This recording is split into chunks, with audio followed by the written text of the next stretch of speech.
Hey guys, Chastity Snowden here with the FLA movement, or the Fearlessly Authentic movement, and Chas Snowden coaching. I wanted to explain to you guys how I cook tofu. I've had so many people ask me about that because I mention tofu a lot, that I eat that just about every week. And the reason is because I'm just trying to get more plants in my diet, have a variety. Also, with the quarantine that happened, it's very helpful. Not a lot of people eating tofu. They're all looking for chicken. And for a while, chicken was not available. And tofu, it just keeps really long in the kitchen. I can put it in anything and it tastes like whatever I put it in. So it's just an easy way for me to add protein to my diet, and I actually kind of like it now. So the way that I create tofu or make it, just like I talk about when I meal prep, I always just make all of my protein sources at the same time. So typically I'll have the chicken going in the Instapot, I'll have fish or something going in the air fryer, and the tofu, sometimes I use the air fryer and sometimes I just leave it plain because it is just, vegetable soy. It's nothing else. So just so you know, this is water, organic soybeans, and that's it.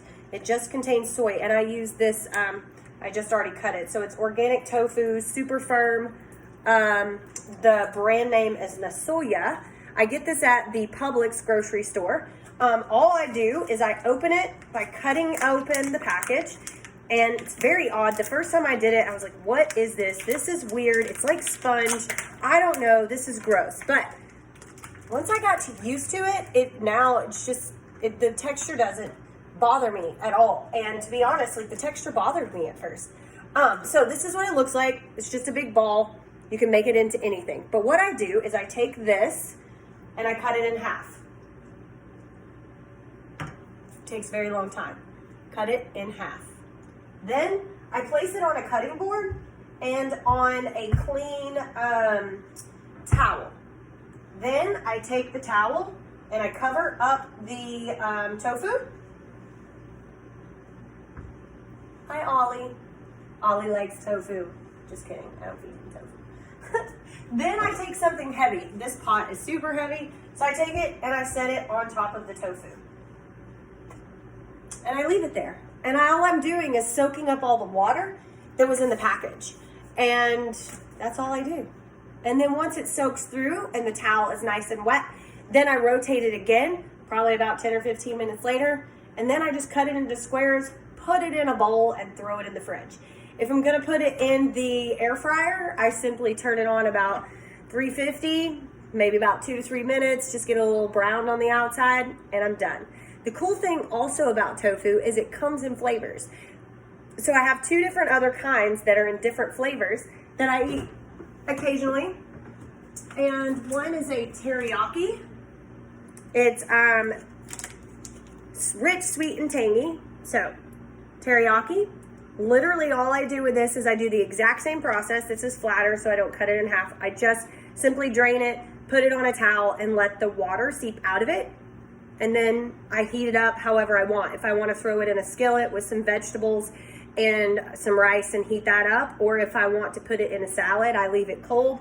And then the other flavor that is really, really good, sesame ginger. This is delicate, nutty, and zesty. So don't be afraid of tofu.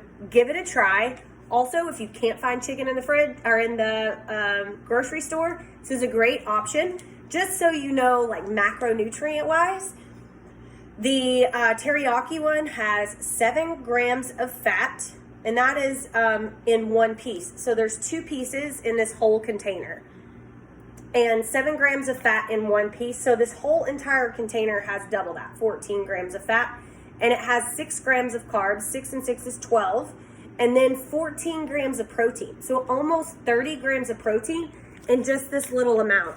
So it's about the size of your palm, so about the same amount of protein that would be in chicken, because usually 4 ounces of chicken is 30 grams of protein. You do get the extra fat, which is awesome, without doing red meat if you can't do red meat. So give tofu a try. It is super yummy, especially if you get something that's flavored. Put it in salads, put it inside, your chicken bake, add it to egg meals, add it to anything really. And it's something different that you can change up your diet with, which is really helpful if you're getting bored with chicken. If you need anything, if you have questions, if you need help with quick meals, make sure to watch the rest of the videos that are inside the YouTube. And if you need coaching or if you need specific accountability, make sure you be a part of the FLA tribe. Join us. Join a foundations group. We have a lot going on. Check out our website, flamovement.com. Look forward to coaching you and look forward to connecting and changing your life. Have a good day.